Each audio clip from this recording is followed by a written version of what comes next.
Well, as you know by the title and the number, that this is a special episode. One, because this is a two-part series for the 100th episode, but also we have a very special guest. We have a guest that, is probably like one of those guys in Mountaineer history. You look at and you're just like, if they didn't have him, it probably would have gone differently. We'll get into that here in just a second. But before we begin, thank you all for tuning into this episode of Hoops Across the Mountain State. Yet again, this is a two-part 100th episode edition. I like to call it A. So this is 100A. We'll have 100B next week. So it's going to be a great episode for both of them, I should say. And both very special guests, very, very close to the state as well. But let's get right into this. And without further ado, you can follow me on Twitter at Taylor_Kennedy7 for all the latest about this podcast. You can subscribe to the podcast on Apple Podcasts, Spotify, and YouTube as well. And as I said, we have two special guests, but we're going to start here on 100A. And let's start with his bio, because again, I love doing bios, and this is a good bio. My guest for this episode is a Johnston, Rhode Island native, won 3 straight titles at Bishop Hendricken, won the state title his senior season at the buzzer, played for John Beilein and Bob Huggins at WVU, had a near triple-double in the 2008 NCAA tournament against Duke that was just loaded at that point, with 13 points, 11 rebounds, 8 assists, scored a career-high 17 points against 1 seed Kentucky in the 2010 Elite Eight, served as an assistant coach at Glenville State from 2011 to 2013, served as an assistant coach at Fairmont State under Jared Calhoun, friend of the program, went 43-17 in 2 seasons as the Falcons head coach, and now he currently serves as an assistant coach for the Boston Celtics. And let's welcome him in now, and that is Joe Mazzulla himself. Joe, welcome to the program. Taylor, thanks for having me. So how's everything been for you, my man? I mean, you've been very busy with the NBA stuff with the Celtics. How's everything been for you so far? It's been good. It's been good learning experience. It's been up and down. My first 3 years in the NBA, 2 of them involved, COVID and dealing with the pandemic. So the seasons have gone differently, but just been blessed to be around a lot of great people and learning a lot of great things. Well, first and foremost, we'll get to that in a second, but thank you again for joining us. But again, to give people context of what we're going to be discussing, we're going to talk about a variety of things, and this is going to be a great episode. So we're going to talk about his playing career at WVU, playing for both John Beilein and Bob Huggins, obviously diving into his coaching experience as well. We'll talk a little bit about basketball in Rhode Island. Again, won 3 titles in Rhode Island as well at the high school level. So we'll talk about that, talk recruiting as well. And then we'll talk about his time in the MEC, because again, the MEC continues to be a highly discussed topic in regards to Division II basketball, just because of how many teams and good teams there are as well. And Joe was fortunate enough to coach a few seasons in the MEC. So, Joe, let's start here, and I'll just start off by asking this because, from what I've read about you, it seemed like your dad was a very important role model early on in your life, going through high school, going through college, and now, just being a coach as well. But, your dad played Division II basketball at Bryant College. How much of a motivator was he early on, just to continue to keep you around basketball, show you the ropes, show you different things? We'll just start there with your dad. Yeah, he was more of just a doer, just lived his life the way he was supposed to. He didn't really talk a lot. So he was a coach, high school coach, a women's high school coach, and a women's track coach, and a men's soccer coach. So I just grew up around sports all the time. And, both my parents have had a positive impact on me.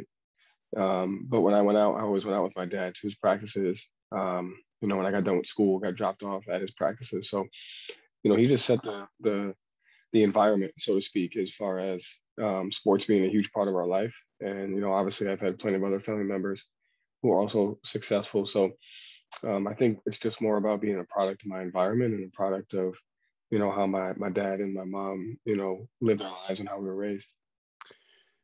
Looking at basketball for you at such a young age, you had mentioned how it seemed like every time you get out of school, you'd be dropped off at your dad's practices. But my follow-up to that would be, when did basketball start officially becoming serious for you? Yeah, I don't know. I think, maybe between 8th grade and high school. My dad always did a good job of putting us in different things. I remember growing up, I played soccer, I played baseball, I played basketball.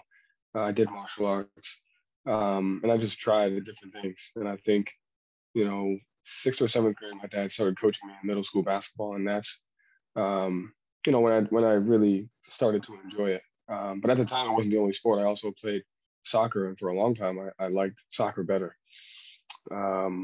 And played both for a very long time, and both my parents worked hard at giving me the opportunity to play both until it was time, to decide between the two as far as what I was going to do for my long-term future.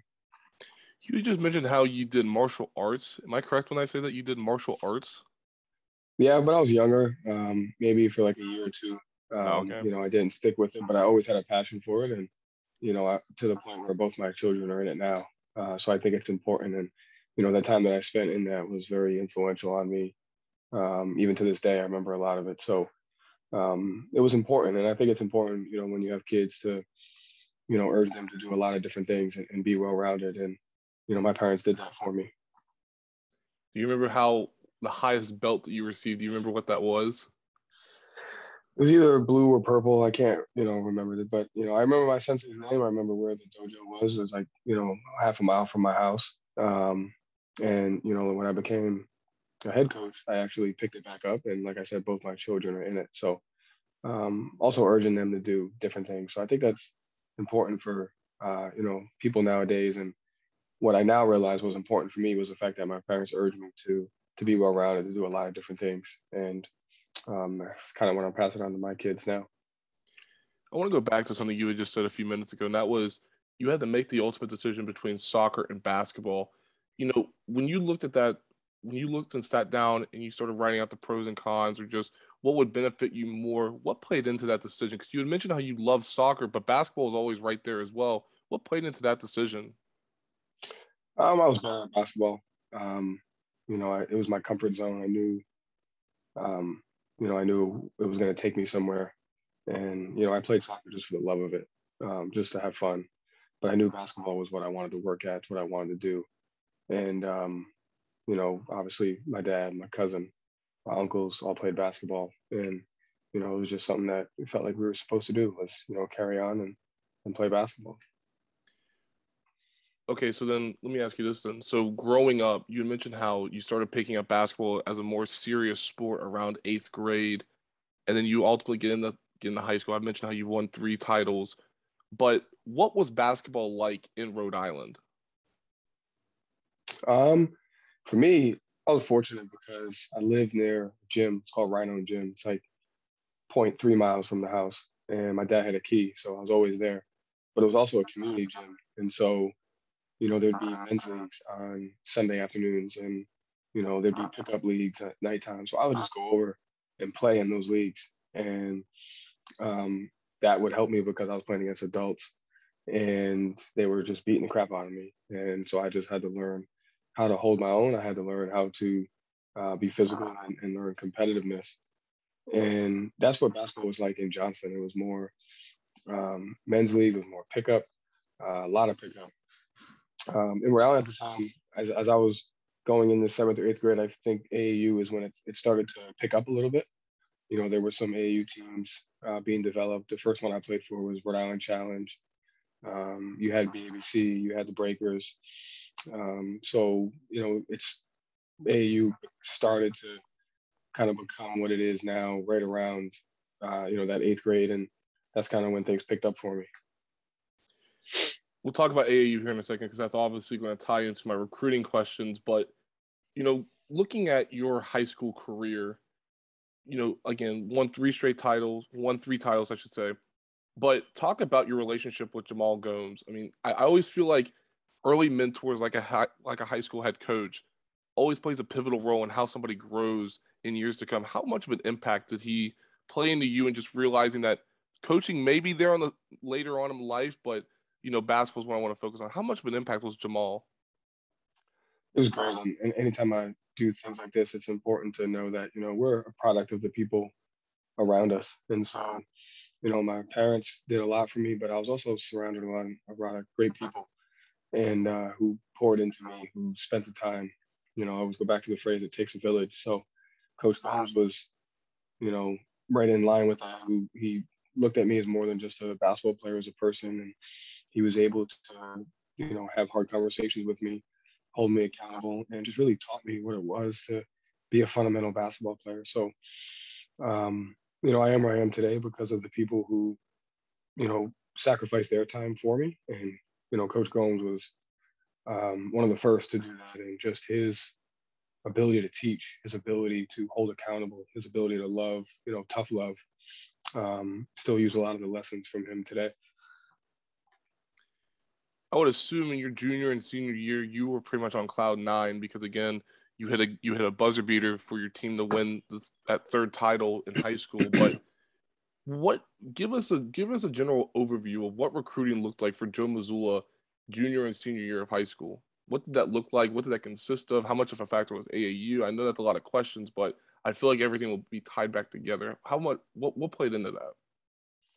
I think, the first thing was, like I said, that's when AAU and recruiting, all that stuff, that era of, ABCD camp, all the exposures, when it kind of began. And I thought my dad made a great decision because at the time I was also being recruited for prep schools and, different high schools in the New England area. And my dad was big on loyalty, and, we had made a commitment to Hendrick. And he was also big on, if you're good enough, they'll find you. And so, it was never, let's go outside of ourselves so that, we can get more exposure. It was do what you're supposed to do and they'll find you. And so I thought that was huge, and that helped me. And, recruiting, I didn't have any like high major offers, had a lot of mid to low. But it took a toll on me. It was hard. I didn't really know how to handle it. Just a lot of information, a lot of things coming at you at once, a lot of attention. And it was difficult to handle at times. That's one of the reasons why I decided to, commit a little bit earlier. Was I found the place that I wanted to go to, and I didn't want to deal with the recruiting aspect anymore, and just fell in love with a great place in West Virginia. When you look at the scale of teams that were interested in you in high school, if you could just provide a little bit of context. You mentioned how you had a couple of mid-majors possibly playing into that recruiting mix. Looking at the teams, who all were interested in you before making that decision to WVU? Like West Virginia, University of Rhode Island, some of the Ivy League schools, some of the A-10 schools at the time. So it was, a wide variety of, like I said, mid to low major schools. And, at the time, West Virginia was making a transition. Coach Beilein was doing a great job, putting that program on the map. And they had just gone to the Elite Eight, just had gone to the Sweet 16. I love the way Coach Beilein coached and taught. He had a great relationship with Coach Gomes as well. And, just fell in love with the people and the environment in West Virginia, and was fortunate enough that as good as they were getting, that I was able to go there.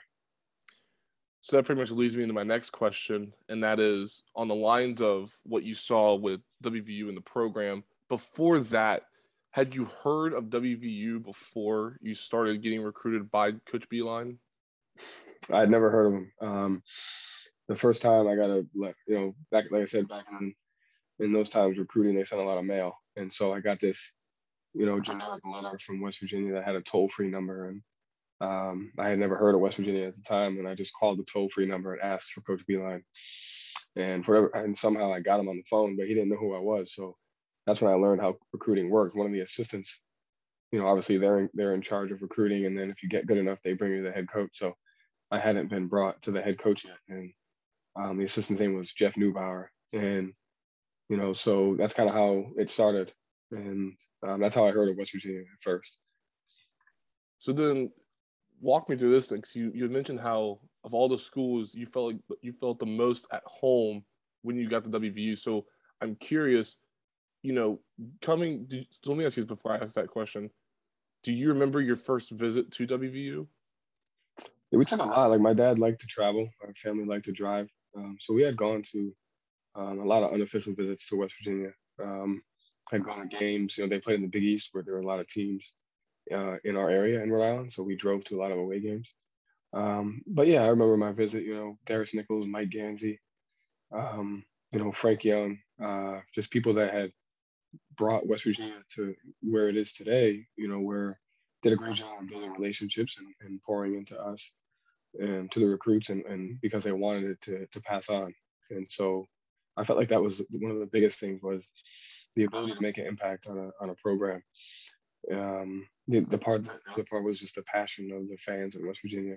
There's no pro teams there, and they love West Virginia basketball, West Virginia football, and that's something that I wanted to be a part of.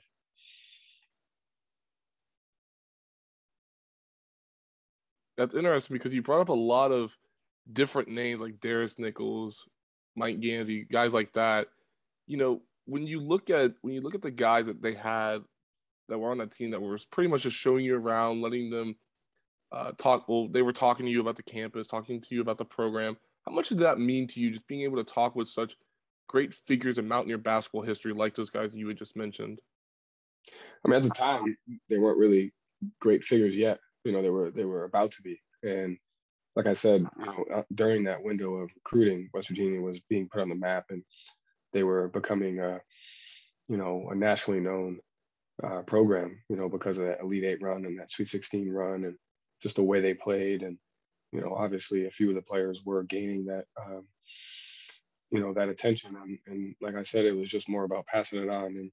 And Coach Beilein did a great job of tying in the fact, this is how we made each player better. This is how we developed them. This is how we see you fitting into this, and this is what the team success can look like. So, I really thought that was great, and it was something that I wanted to join, and I wanted to help, build. Now I have to ask. When you came to WVU, did you have any West Virginia delicacies, aka like a pepperoni roll or something that was just you had never even imagined before in Rhode Island, but then you see it in West Virginia, you're like, what the heck is this? Nah, because pepperoni rolls, like, we have calzones, so they're pretty much the same thing. I'd say the biggest adjustment was, people further south than here in New England are nicer, and they're just nicer to each other. They're more open. Up here, we're kind of cold. We're a little bit standoffish, and for lack of a better term, our rudeness is like the way we show affection, kind of. So, I had a difficult time adjusting to this new environment because of how kind of brash I was. And it took me a little while to, just understand the landscape of this region is different.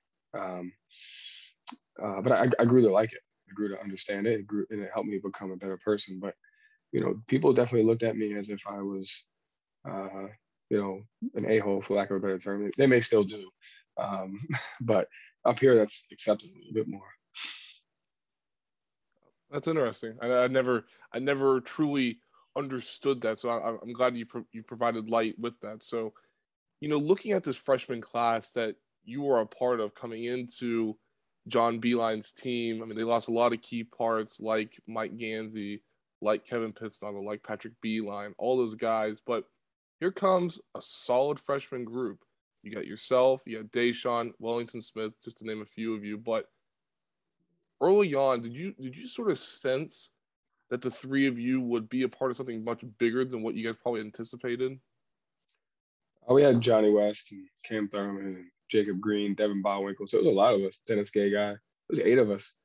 And I don't think we can sit here and say we knew we were going to accomplish what we did. But from day one, we were brought in as, with great togetherness. And, Coach Beilein was very open to the fact of we were the next generation of Mountaineers after, that class had left. And, he didn't guarantee success, but he did guarantee that, like, we were going to be developed and that he really believed in us and we had a chance to do something special. And, on and off the court from day one, we all clicked. We lived in the same dorm. We built great relationships. A lot of us are still friends today, based on those relationships. So, we didn't know we would do what we did, but we knew that we had the potential to be something special. I always think that a freshman like yourself coming into a new environment and everything else, there would have to be a wake-up call or even, a moment where you had to pretty much face adversity, whether that be in the practice facility, in the weight room, in the classroom, or whenever that would be. But early on, did you ever see yourself having issues with anything else besides dealing with the environment? I know pace of play is a big thing, but outside of the environment aspect, was there anything else that really played into, you kind of second guessed yourself? I would say more just like practice habits. My playing time freshman year was inconsistent because I didn't practice as hard as Beilein wanted me to.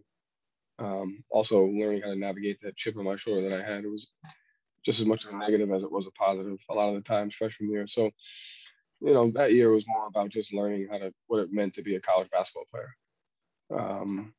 So there was some inconsistencies in there for me, and I had to learn how to navigate that.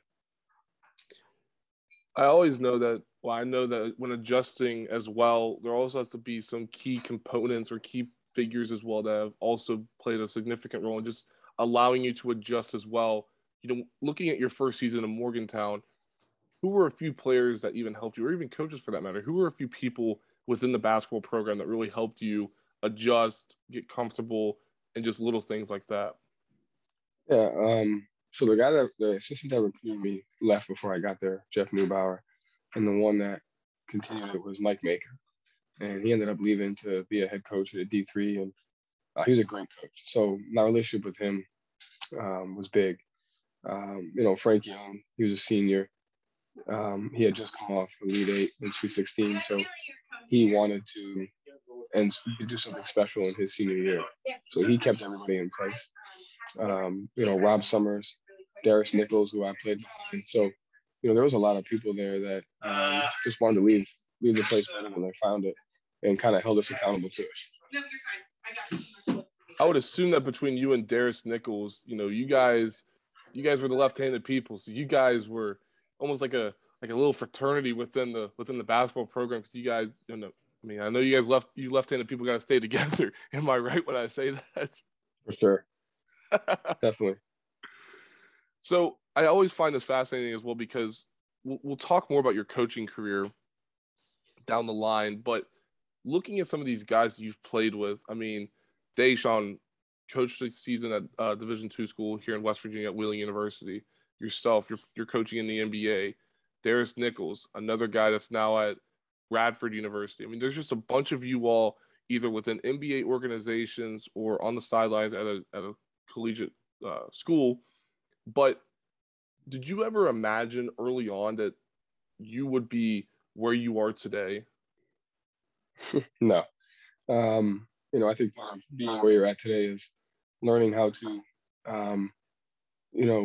believe that you can get there. And so there was definitely times throughout my life that I didn't. But like I said, you listed all those people, and we're all successful because of who we are and what we do. But it's because of the environment that we're in. Like you said, we've had Beilein poured into us, Coach Huggins poured into us, the community of Morgantown and the people of West Virginia always supported us. Most of us that left went to smaller schools in West Virginia, and they took us in because of who we were. And so, without that environment and without those people, pouring into us, we don't get to where we are today. And that's what makes West Virginia so special. And that's why we're all able to, go after, our dreams and what we want to accomplish. We'll talk about when Hugs came into the equation here in a second, but you spent one season with John Beilein, and in that one season, excuse me, you guys go 27-9 in that, an NIT berth as well. You guys defeat Mississippi State at the buzzer, beat Clemson as well for the championship game in the NIT. But amongst all of those, all of that success, all of that jubilation, there was word that Beilein was out the door. At what point did you know that your coach was going to be leaving for the Michigan job? We kind of knew after the game. At the time, I can't speak for everybody else, but I was very naive to how things worked. And, I had never had someone, a coach for that matter, leave. Like I said, I've always just stayed where I was. So I played for the same coach in middle school. I played for the same coach in high school. I may have left AAU teams once, but for the most part, I just had the people that I trusted in, they were just always there. And, so that was a hard thing to go through was, I had left to come to West Virginia. I knew Coach Beilein believed in me. I knew he had a vision for our team. And after the 1 year, he leaves. And so, me being young and naive and not knowing how the college basketball landscape works or just how the real world works in general, that was hard for me to handle, for sure.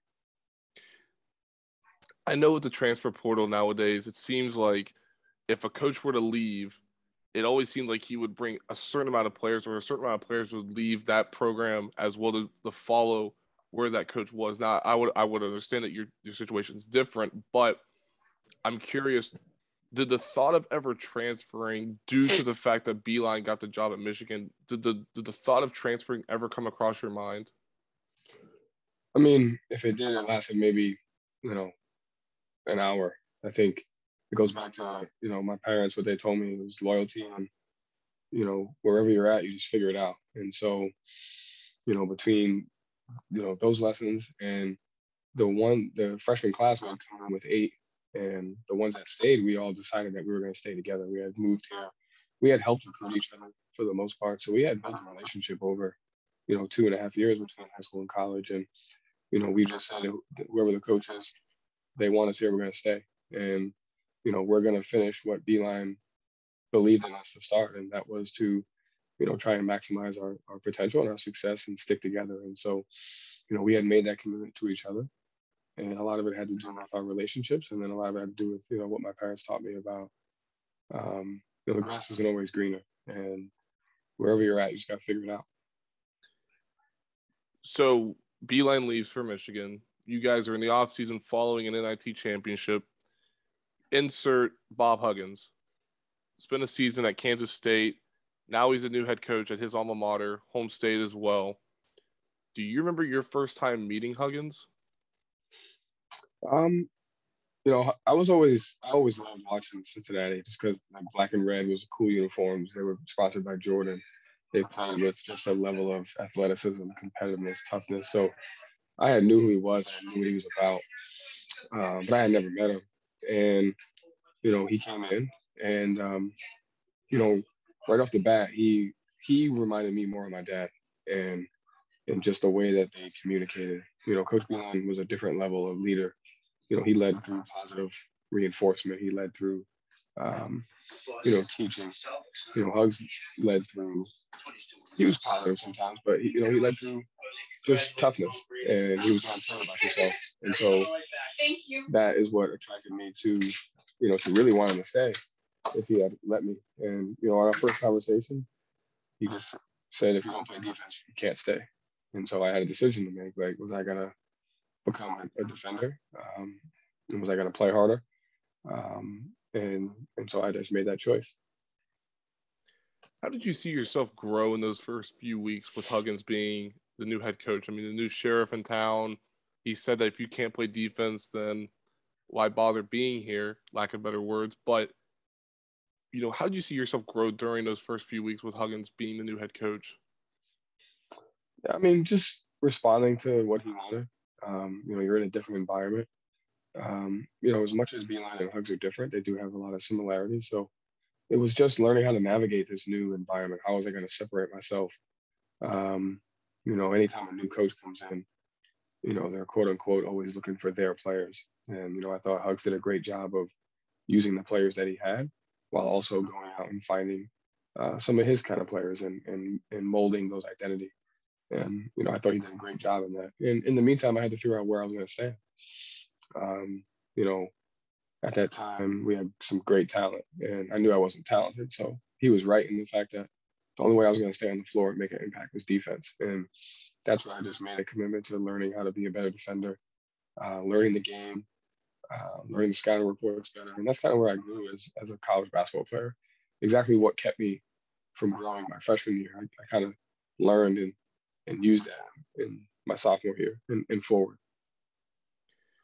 So outside of the defensive aspects, I mean, I know you obviously had to grow with that as well, but I would assume that there were other elements to Huggins' philosophy as well that you kind of saw yourself being a part of, but again, that work had to come into play. Outside of the defensive scheming that he was trying to do with you all, how else did you feel like you fit into his system early on? 'Cause again, it's a new system compared to what Beilein did. and you mentioned how he was similar, how Huggins was similar to your dad. But how did you see yourself implemented into Huggins' system? Defense, and then pass the ball to the better players. It's pretty simple. I think a lot of the problems that teams and people have is their lack of awareness to who they are and who's around them. And I thought, Hugs was able to address that head on. Here are the players that can score. Here are the really good players. Here are the role players. And I just kind of knew from day one my job to play defense. My job was to give the ball to the better players, the ones that could score and shoot better than I could. And it was just common sense, really. And so, he addressed that head on, and that's what it was built around. It was built around toughness. It was built around defense. It was built around getting the balls to the best player. You guys, your first season with Huggins, leading into the game against Duke, you guys are 25-10, and Duke was one of the higher seeds in the region that you guys were playing in as well. But going up against a blue blood like Duke, what was the preparation like? Because they had a stacked group of guys like Gerald Henderson, Kyle Singler, Lance Thomas, Nolan Smith, John Shire, even for that matter. But looking at preparing for a team like Duke, a blue blood, somebody that's been around for a while, and Coach Krzyzewski, preparation wise, what went into that game prep, being able to prepare for a team like Duke? Nothing went into, and nothing was different about the, X's and O's game prep. We treated it as just another game. But, remember Hugs talking about, like, this is why I came here. This is why I came back home to West Virginia, was to win games like this and to put our, program on the map and for it to become, a blue blood or, for lack of a better term, what it was at the time. And so we knew going into that game, there was a huge opportunity for Coach Huggins and for our program to win a game on that stage and to springboard, future success. And so I think that was the biggest thing heading into it was we wanted to win for Hugs because of his vision for the program, and we wanted to win because we knew, this was an opportunity for us. I would assume that on the lines of what Huggins was saying to you, that just kind of stirred up a fire inside of you all. The enthusiasm level, the enthusiasm level had to have been there. The energy levels had to have been there in regards to preparation. But do you remember the enthusiasm before you guys even stepped onto that court? I mean, what was that like? I mean, I don't know. Everybody gets ready for a game differently. I just remember us being locked in on what Hug said. This is why he came here, to win games like this. And if you want to be something, you have to win these. You have to win games like this. And we knew what we were up against, and it was just a matter of, we had a bunch of guys that were relatively under recruited. We had a couple great players in Deshaun and Joe Alexander, and it was just our opportunity to put West Virginia on the map and to add to Hugs' vision. And so, like, that was the most motivating thing. It was a back and forth game. You guys were down 35-29 at the break, and then obviously the second half rolled around. You guys outscored them 44-33. But I want to ask you about a specific play, and you probably know where I'm going with this. When people look at Duke, Duke is always embedded on just a physical culture, being sure to just tame the beast early. And by doing that, they try and do an intimidation factor by, slapping the floor, getting ready in a defensive stance and everything like that. But, I remember this as well. But there was a point in that game where you kind of did the exact same thing in regards to, let's play. We want to play with you. Let's go. Was that planned? Yeah, I mean, I think, it was definitely planned. I think Greg Paulus drove right by me afterwards. But, I was a kid from Johnston. Never thought I'd be on that stage. Never thought we'd play Duke again. Probably led to why they kicked our ass in the Final Four. But at that time, it was just like, we're here. Like, I have no business being here. We're playing against these guys. But it was definitely planned. We had talked about it, a couple of us. Like, we're never gonna play these guys again. That was funny. But I think Greg Paulson drove right by me for a layup right after that. I assume Hugs probably yanked you out of the game. I don't think he did. I don't think he ended up winning. So, he go ahead. No, I think we ended up winning. So that kind of probably got swept in the rug. We would have lost. Probably would have been a different story. So just on the lines of these different moments happening in this game, I mean, people always seem to talk about Cam just absolutely bulldozing Gerald Henderson. Were you on the court at that point? I think I was. I can't remember exactly, but like I said, it just played into we knew who we were up against, quote unquote, more talented team, blue blood, Duke, Coach K, etc. And it was a chance for us to impose our will. It was a chance for us to, win one for Hugs. And even though we had only played for him for 1 year, he has an innate ability to get guys to want to play for him and to want to win for him. And I think it's connected to the fact that he's, from Morgantown and he wants to win for them. And so I think for that stretch from when, Beilein was great, don't want to take anything from him. But once Hugs got there up until, I graduated, because he was from there, there was just a connection to the community. And I think our team took on the personality of the West Virginia people. And I think it started in that game. That's when we realized, why we're here and, what West Virginia is about. So one of the players that you guys lose from that roster is Joe Alexander, who ultimately went to go into the NBA, was an NBA lottery pick selected by the Milwaukee Bucks. But looking at Joe, everybody knew him for his high flying capabilities, just his ability just to jump out of the gym in general. What kind of a guy was Joe Alexander during college for you? I mean, he was great. Just a caring guy, quiet, but you knew he cared. You knew he cared about you. You knew he cared about basketball. You knew he cared about working hard. And so everything he did was built around getting better. Whether it was sleeping in the arena, going to get shots at any time, his diet, he was locked in on getting better every single day and just dominating you. That's the reason why, he went where he went in the draft. And also the reason why we had great success when he was there. Another guy that was another fierce competitor as well. You were able to play with him for 4 years, multiple memorable games as well. And that's Deshaun. I mean, you're in that recruiting class with him, going into that last season with Beilein. But I'm always curious as to talking about somebody you enter a recruiting class with and you end up with them as seniors in those last final moments together as well. But, looking at Deshaun and the relationship that the two of you have, what's that like for you? I mean, I think that's what it's about. As you get older, you learn how to value relationships. And so, we always busted his balls that he was the golden boy. He was the golden boy for Beilein, and the Hugs came in and made him the golden boy. But, that year he had 8-game winners for us.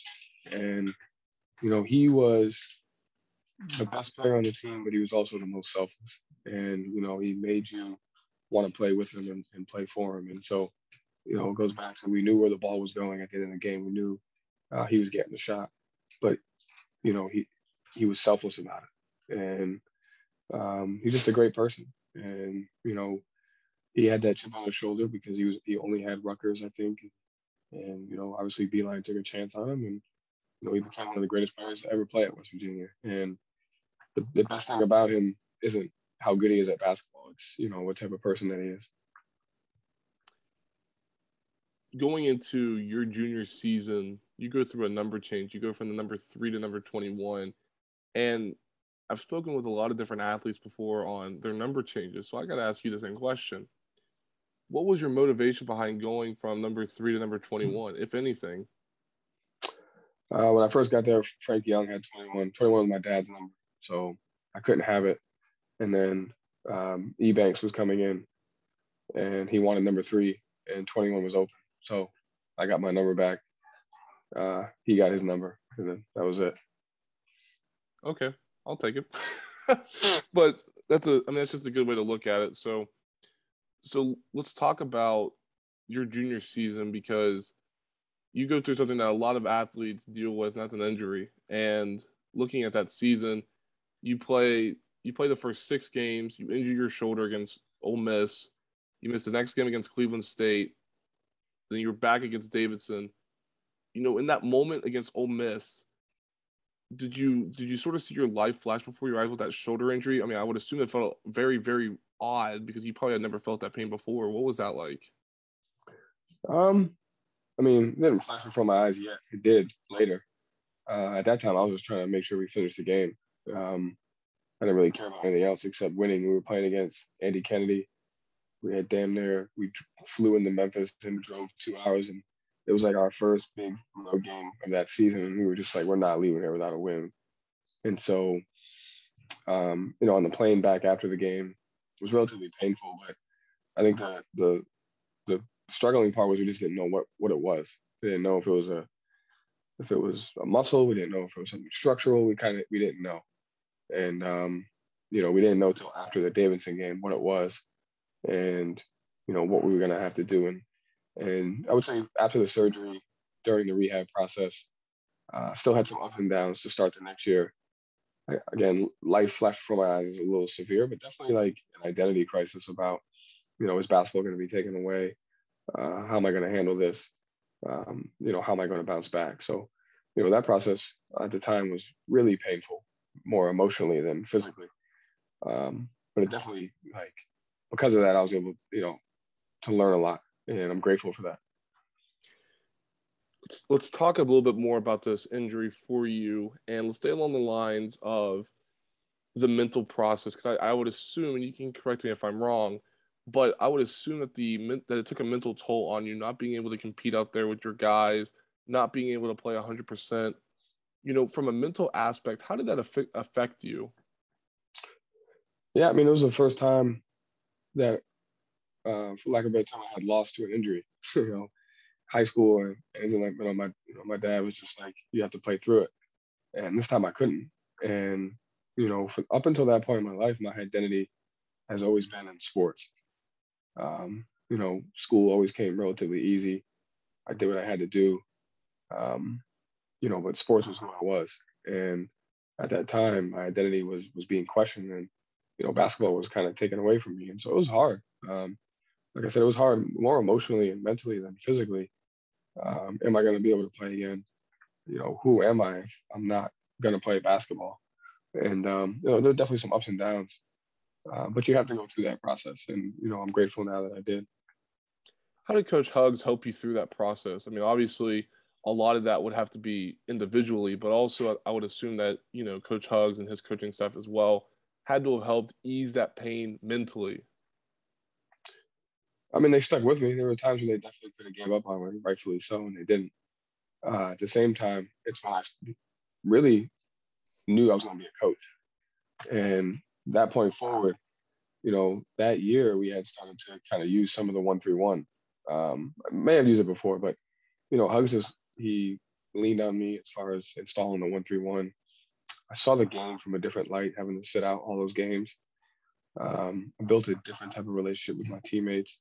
And that season, because of how the coaching staff stuck with me and because of how, different I saw the game is when I realized, that is my identity. My identity is in sports, but it might not always be as a player. It's going to be as a coach. And the same way the staff and teammates, poured into me is what I want to do for other players. And, like I said, that's when I started to think the game completely different as a player and knew I was going to be a coach. So obviously you sit out that season, you're back that next season, and everybody knows about this season because this is one of the more historic seasons in WVU basketball history, and that's the Final Four team. You missed the first game against Loyola, but you're back against the Citadel. Looking at that team, and I'll start here because we're going to spend a little bit of time on this because we know about this team, and and a lot of people have talked to different personalities, but I would love to just kind of dissect your brain about that team because again, this accomplishment had not been done pretty much since Jerry West in '59. So we'll spend some time on this, and I'm going to start here. Obviously you knew these guys. You guys have been around each other a lot. You guys were able. A couple of you were on that team that beat Duke in the NCAA tournament.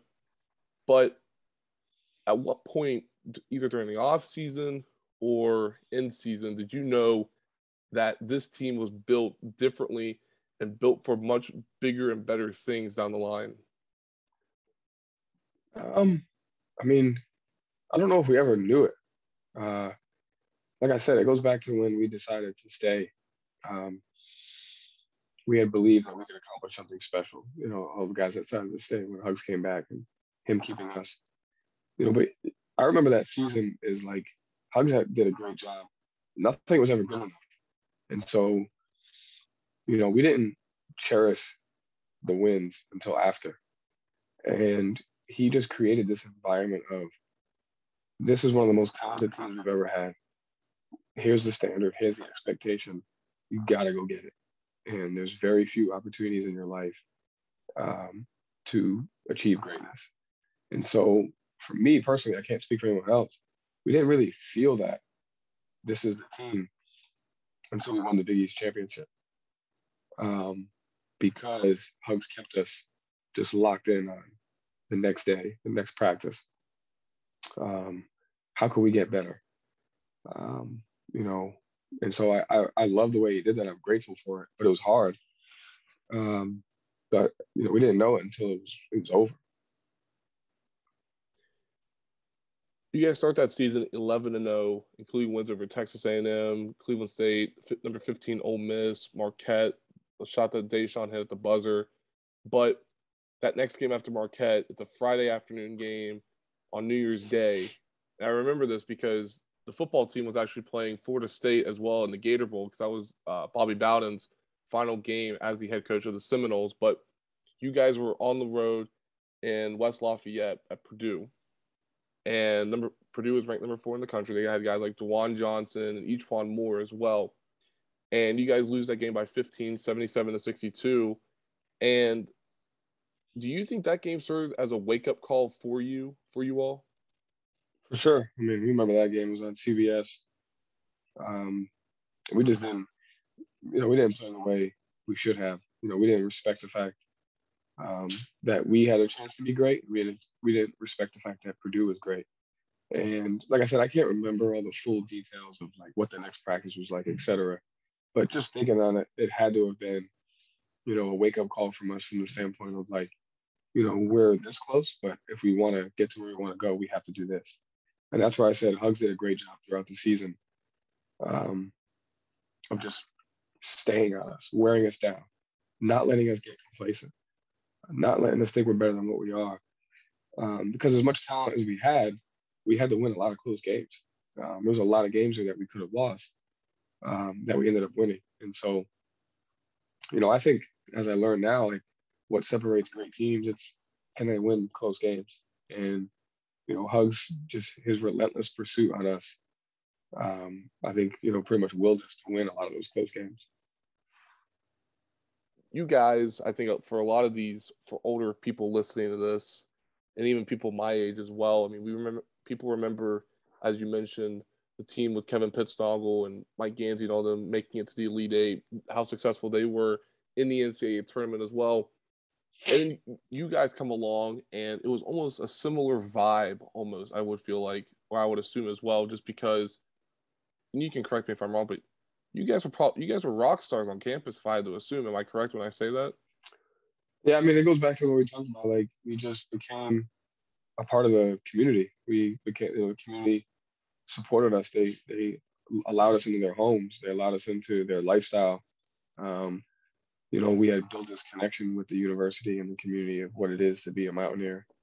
And, I think they rally around us as fans, but we were also inspired by them. And, that year Hugs used a lot of what it meant to be from West Virginia, a lot of what it meant, to be a Mountaineer. That was also the same year where we had the coal mining incident, and he tied that into it, and so we just became, for lack of a better term, one of them, and we represented everything they stood for on the court. And I think that was one of the reasons why we were so successful, is we could see that connection between playing basketball at West Virginia and being from West Virginia. I want to talk about what you had just mentioned, that mine disaster at the Upper Big Branch mine. And I've heard numerous stories about Hugs and his involvement in that, but did the players ever, make the trip down to that area to just, be there as support for them like what Hugs did? I don't think we had an opportunity to go. I just remember Hugs shedding great perspective on, there's people out there that are doing way harder things, and you owe it to them to play with effort and to play as hard as you can because of, you have West Virginia on your chest, and if you don't represent them well, you're letting them down. And like for me, that was just that was everything. And I think in order to achieve success, you have to have some level of inspiration that you pull from. And for us, it was that. It was the people of West Virginia. It was the people suffering during that time. Let's fast forward through this season and let's move our way into this Big East tournament and looking at what you guys. I'll cut you off for a second. Before that, we had lost our last game. Our last game we lost before losing to Duke was at UConn, and yeah. I think Hugs got ejected that game. And so he's in the locker room after the game waiting for us. And I think they used his post game speech for the highlight video or the postseason video after the season. But his post game speech had nothing to do with basketball. It had everything to do with how we represented the state of West Virginia. And that was a defining moment for our team. We had gotten through the regular season with talent and with a little bit of luck on game winners, but we had, shit the bed in that game.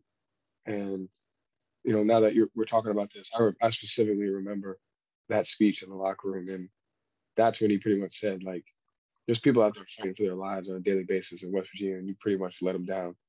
And you can't let that happen. That just gives me goosebumps. I mean, that absolutely just gives me goosebumps because I think that is so important to remember for people that are listening to this, that of all the things, and you can hold me accountable for what I'm saying, but it feels like of all the things that happened, I mean, you guys had a couple of top 25 wins, a lot of on the road Big East games that you guys won.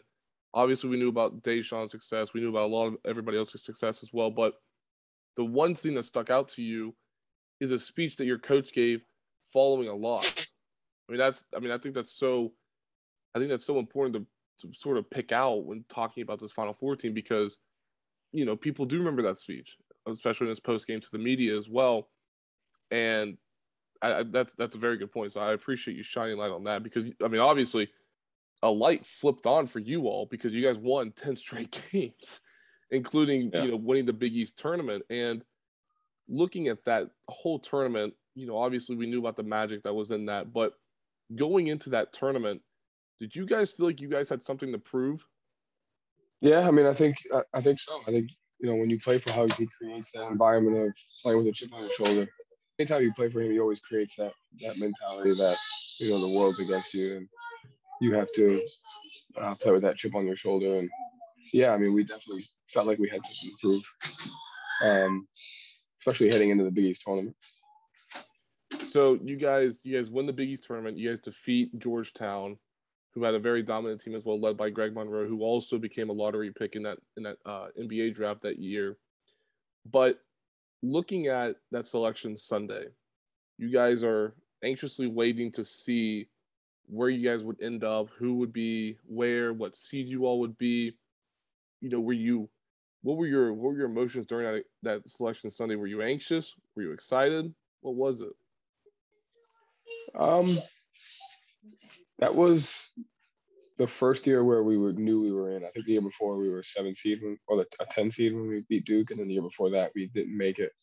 So it was comforting. At the same time, I remember Hugs being upset because he felt like we were good enough to be a 1 seed and we weren't. And that kind of gave us a little bit of extra motivation as well. Okay, so we're gonna skip all the first round games with all due respect to all those teams, Morgan State, Washington, Missouri. We're gonna skip those games and we're gonna go to the big game. We're gonna go to the big game, and we're gonna talk Kentucky because that game in particular, I remember vividly watching that game as well. I'm sorry if I make you feel old, but Joe, I'm 22 years old and I remember that game like it was yesterday. So. Nice. So sorry if I'm making you feel old here, but that's the truth. But looking at that game and looking at what Kentucky had built that season, they had John Wall, they had DeMarcus Cousins, Eric Bledsoe, West Virginia native Patrick Patterson, guys like that on that team. when you all first sat down to start dissecting Kentucky, what was the core thing that kept, circling back to when you guys kept talking about the Wildcats? I think, part of coaching and part of winning big games like that is, being able to set the table. And I think Hugs did a great job of, you know, really ignoring the fact of how talented they were. And at the end of the day, no matter how talented they were, they could only play five at a time. And just because they're talented doesn't mean we can't execute, we can't beat them. So he did a great job of eliminating the noise from the standpoint of like who we're playing against and more about here is what we need to do to beat them. And he solely focused on the tactics and the execution of what it was going to take to beat them. And that was good for us. Like, because if not, we were going to, get distracted by the talent, the names, the brands, et cetera, et cetera. But he gave us exactly what to focus on, and we were able to execute that. And that was kind of the team we were that year. As talented as we were, we won a lot of games because of our X's and O's, because of our game prep, and because of our execution. So looking at your play during that game, I mentioned how you had a career high 17 points in that game. And again, I remember the game and you just did almost everything at will. I mean, you were able to weave your way through what Kentucky was throwing at you guys in the half court, full court, whatever it may be. Again, you had 17 points, but was that also a game just to show people, hey, even though I injured my shoulder a season ago, I could still hoop? I honestly don't know how that happened in the standpoint of like, just took what the defense gave you. I will say one thing: growing up as a player, like I really couldn't shoot, but if I made my first shot, I always played with more offensive confidence. And for whatever reason, I think my first shot was at three on the right wing, and it just allowed me to settle in. But I've always been that kind of player personally, where my offensive confidence is dictated by if my first shot goes in. Just because I knew I wasn't getting a lot of them. So after the first one went in, I was able to just settle down and, um, take what the defense gave you. And the offensive game plan was to just run offense, run clock, run offense, make the right read, screen, slip, cut. And that kind of plays into, how I play and how our team played. So, it was obviously a good game, but I can't say I saw that coming. So you guys win that game, and that's how much I want to leave at that, just because you answered all my questions to a T, and you even answered my follow-up questions without even knowing that. So that'll close the book on that. But I think the one question I want to ask you about with the Duke game is, I think, a moment that will always be remembered in Final Four history, college basketball history, Mountaineer basketball history as well. And that's the moment between Hugs and Deshaun. When that moment happened, what went through your head whenever you saw your teammate, your brother, somebody you've been with since your freshman year go down like that? Game's over. It might have been over at that time anyway, but it was definitely over. Just seeing our leader and the person that he is and the future that he had, to see that all kind of go into doubt was very emotionally draining. And I remember Ebanks, doing the best he could at just saying, "Hey, we got to finish this game." But for me, I was just like, "Man, like it's over." Not only is it over, but our best player's future is in jeopardy, and there was just a lot of unknown there. And that's what was going through my mind. So you conclude your junior season on that note, but we won't really spend a lot of time, if any, on your senior season, just because you guys go to the NCAA tournament yet again, defeat Clemson in the first round, and then you guys lose to Kentucky in the second round. You guys also had beaten Ohio State in the regular season whenever they retired Hot Rod's numbers. So, I'll ask you a question like this. Looking at your 4 years wearing the gold and blue, how would you best characterize your time in Morgantown? I would say identity is big for me, and coming to Morgantown, I didn't really have much of an identity outside of being a big fish in a small pond in the state of Rhode Island. And when I got there, I went through the ups and downs, and again, had great people support me, be there for me, pick me up, carry me sometimes. And by the time I left my senior year, I felt like I had developed into the person that I was, as far as an identity. Who is Joe Mazzulla? What is he about? And then, that's when coaching came in, and that's when I really realized that I could grow as a person, and I could, um, you know, continue this identity. And so that to me was like, that's where I grew. Like, I grew up in Johnston, Rhode Island, and there's so many people that got me to 17 years old when I got to Morgantown. But from Morgantown to now, I felt like I really became a man, um, for so many different reasons. Before we talk about two more generic questions, I think I have a question I think a lot of people are demanding of the athletic department to bring back, and that's the black uniforms, because the black uniforms have not been used since your senior season. Were you a fan of the black uniforms whenever they were first introduced to you all? Yeah, I mean, I loved them, but I tried to get worked up about things that are pretty meaningless. At the end of the day, it's a color. I don't understand why it's a big deal to begin with, but I wear black all the time, and so I get gold and blue, colors, etc. But I try not to waste too much time on things that are trivial. I waste some time, but not too much. Okay. I just thought I'd ask just because, you wore that a lot the end of your junior I love year them. and then your senior year. Yeah, So they were great. I thought I'd ask. I lost track as to why they got rid of them, but those were our favorite uniforms.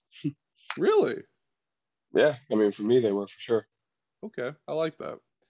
I knew I'd get something out of that, so I'm happy. But I think one moment as well, not moment, but series or events during anybody's time in WVU, especially during the old Big East days, were the rivalries, the games against Pitt. So my question to you, Joe, is do you have a favorite moment playing against the Pitt Panthers? I mean, was it the Final Four year where we lost in triple overtime or double overtime? Yep. Triple. It was triple. I think that was the best moment. We had never won there. We really felt like we were going to, um, and we just shit the bed. Uh, but just another opportunity for us to grow as a team. And to me, that sticks out because, like I said, Hugs, like, you just never wanted to let him down. Like, it didn't matter what it was, and he had never won there. And we thought for sure we won that game, and we shut it down the last minute and a half of the game. I think I gave up a layup. Deshaun and Ebanks missed front end of 1-on-1s or free throw. And after that game, Hugs was just pissed, rightfully so. And we wanted to win there for him. And I loved being a part of that game. You continue to amaze me with your answers, so I like that. I I mean, do. it's not just all about the wins. Like, I remember Oh yeah. just like, how do you not win that game? But like, I enjoy being a part of stuff like that. Like, yeah, sometimes the result takes away from the fact of, how good a moment can be. So can't forget that. So we keep talking about him. Let's mention him now. And I've spoken with a lot of former Mountaineers as well on this podcast, and everybody seems to give me a different answer whenever I ask this question. But you were able to be around him for 3 years. You were a pivotal piece in the Final Four team and your senior season success. But do you have a favorite Bob Huggins story that you can tell? Yeah, I mean, like I said, he's the best, the most misunderstood people. I think people nowadays, it feels like you can't be competitive and intense, but also be loving at the same time. And what you see on TV during the games is just competitive nature. And that's why I say he's like my dad. Like, at the end of the day, it's about winning. Like, whether you start or whether you don't start, it's about like winning. And do you want to win? Do you want to win, or do you want to win on your terms? And that dude just wants to win. Like, that's all he cares about is winning and playing hard. And so that's how he is. And then, when the game's over, you could lose the game. You could blow the lead with a missed free throw, and he's not going to treat you any different. He's still going to love you. Now, he could be pissed at you, but he's going to love you. And so that to me is the ultimate sign of, leadership is like innate competitiveness and passion, and then at the same time being able to separate from who you are as a person. So there's tons of stories, like hundreds of them. But I think it's just more about like who he is, how he carries himself. So you conclude as a player at WVU. Now here comes a brand new chapter that is unfolding for you, and it's still continuing to be unfolded, and pages are still being written to this day in regards to your coaching career as well. So you're at Glenville State for a few seasons from 2011 to 2013. Then here comes the assistant coaching position with Fairmont State under Coach Jared Calhoun. And, looking at the early establishments that you've already been a part of, schools you've been a part of as well, how important were connections early on in your coaching tenure, understanding who to be associated with, who not to be associated with, and then just continuing to develop a coaching identity as well? How important were connections early on? I mean, I think that helped me spring forth my young career. Was I knew a lot of people, because I had stayed in the state of West Virginia. So I felt like when I first got into coaching, it was the most important thing was, like you just said, develop a coaching identity and shaking the, player identity. It's always hard for players to get into coaching because, for a lot of different reasons. So I wanted to prove to myself and to the, people in coaching that like, I'm not just doing this because I don't have anything else to do. I'm doing it because it's a passion and it's a purpose for me. And, I'm going to create that identity. And then because people knew me, they knew who I was, they knew what I was about. They believed in me as a coach as well. And those connections helped, just springboard my young career to where I was able to get to places where I probably wouldn't have gotten without those people and without being in, that environment. I mentioned before you joined the program that you had won 43 games in 2 seasons at Fairmont State.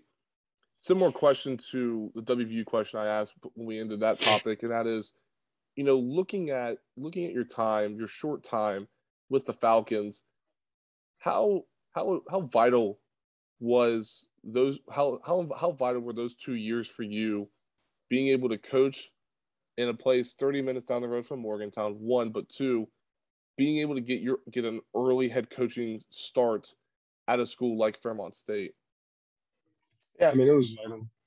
It was good that being so young, people believed in me. That's a good job. It's a high profile job. It's a hard job. And, I think I was 28 or 9 at the time. And so for those people to believe in me meant a lot. It meant, like I said, that I had developed that identity and I had developed that trust amongst people in the state of West Virginia that I could do that. And so I thought that was important. And then, I feel like your first time around being a head coach, you never know what you're doing. And I felt like, God put that in my life to help me. And, whatever I learned during those 2 years, I'm going to need down the line. And so I went by really fast. I thought I was going to be at Fairmont forever. I was really happy there. My wife's from there, my kids from there. I had no intention of leaving, and it went by so fast. But fortunately, I was able to learn a ton. To which I'm still poor from today. So then let's talk about that then. So you mentioned how you were happy at Fairmont State. Your wife's from there. Your kids are from there. How did the Celtics job come about for you then? Just initially, well, I had left Fairmont as an assistant to go to the G League for a year in Maine. And, I always said that was like my 6-month interview, to building relationships in the NBA, building relationships with the Celtics. And then I was scared to leave the NBA because I felt like once you get in, you can't leave because you can never get back. But I knew I wanted to be a head coach. I wanted to be at Fairmont. And so, took a leap of faith, left Maine, to be a head coach. And, I just never saw a way back into the NBA. And I really settled into, being the best coach that I could be at Fairmont. I never wanted to coach for my next job. And so, my wife and I, she loved Fairmont. And we thought we were going to be there, for a long, long time. And, it was my goal to, just do what Hugs did for West Virginia, just get kids that realize what it means to be a part of Fairmont, the tradition, the history, win as many games as you can, but at the same time, really building a culture and environment, of success and growth. So I'll ask this question because a lot of people have different ideas or perceptions of the bubble. You guys were one of the teams to be a part of the bubble. You guys went down to Orlando, participated in, finishing out the regular season to an extent, then making the playoffs. What was the bubble experience like for you? It was fun. I didn't mind it. I don't think I've ever heard somebody say the bubble was fun, though. I mean, it is what you make of it. And so, I think it was an opportunity for, to eliminate distractions in the sense of, you're here, you got basketball, you're in the playoffs, how do we lock in and win? I didn't realize how hard it was on me and my family until I left. Getting back from the bubble and just seeing how my 3-year-old adjusted without me, and then his reaction to having me back after 3 months was difficult. I didn't realize, like I said, I didn't realize how hard it was for me until I got out of there. It was just different. In the bubble, everything revolved around you. Everything was safe. Everybody was testing every day, so you knew everyone was, negative. And it was just this, this time of everything revolved around you. And you leave and come back, and I remember I flew into Boston and then I drove to West Virginia, and I stopped at a gas station on 81 in Pennsylvania, and I just felt weird. Because I was in a pilot on 81 South. And I was just like, man, does everybody in here have COVID? And so it's just different. And so it took time to get used to that. But like I said, it was fun. When I left, it was harder than I thought it was. And it was harder on my family than I thought it was, especially on my kids. A couple more questions. And again, thank you for your time. This has been very insightful, informative, entertaining to an extent as well. So I appreciate that. Yeah. But a couple more. I'm not big on entertainment. I apologize. Oh no, hey, you're good. I mean, you've been given a lot of entertaining stories. So whether you know it or not, you're doing a great job. And you had mentioned how the dream or a stop down the line would potentially be an NBA head coaching position. You've been able to be around so many different people in the NBA, including Brad Stevens. Between the conversations that the two of you had and you being able to see what he does from a firsthand perspective, what do you think would go into becoming an NBA head coach? Yeah, I mean, again, Coach Stevens is on that list. And if we went down this list, I mean, there's endless people who have put in the time to helping me become a better person and a better coach. Coach Ime is doing that now. Coach Stevens did that when I worked for him. Coach Calhoun, Coach Dye, A and B. The list just goes on and on. AAU coaches, so nothing without them. And Coach Stevens is on that list now of really helping me grow. And I have no idea what that looks like. I just know what I love about an NBA head coach. I talk to people about this all the time. It's one of the only leadership roles where all your quote unquote employees or the players make more money than you do. And so you have to have a certain level of humility. You have to have a certain level of confidence. You have to have a certain level of communication, a certain level of management style in order to achieve success, because, everybody that you're trying to coach makes a lot more money than you. They're better at what they do than you are what you do. The players are better at basketball than I am at coaching basketball. So there's so much leadership, management, communication that goes into being a successful CEO, successful, leader in general. But from an NBA standpoint, so that's always attracted me is the opportunity to become this type of leader who can navigate all those things and at the same time still be really good at basketball. And so that's kind of the journey that I'm on right now is studying that, is learning that, seeing how my personality and who I am fits into that and can it work. And so I'm learning every day. Um, and I think that's been the most fun part outside of working for my hometown team is that everyday journey towards, what it means to be a great leader.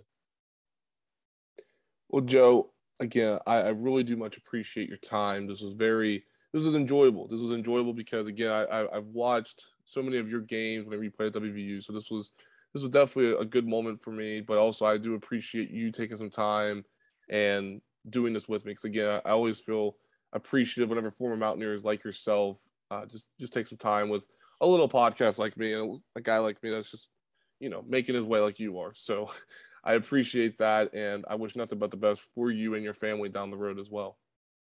Yeah, thanks. Anytime I have a chance to give back, to people in West Virginia, I enjoy it. Like I said, it's the time of my life to where I felt like I've really grown and a lot. I'm very thankful for everybody in West Virginia who's helped me get there. So I appreciate you what you're doing. Thank you, and you know, hopefully catch up soon. Absolutely. That will conclude episode 100A of Hoops Across the Mountain State with our terrific guest, Joe Mazzulla, speaking about his time here in the Mountain State at West Virginia and talking about his coaching career as well. As always, you can follow me on Twitter at Taylor_Kennedy7. Subscribe to this podcast on Apple Podcasts, Spotify, and YouTube as well. Well, without further ado, this will officially conclude episode 100A of Hoops Across the Mountain State with our guest, Joe Mazzulla. Next week, we'll be joined by another historical figure here in the Mountain State on episode 100B. You won't want to miss it. Thank you guys for listening and stay safe.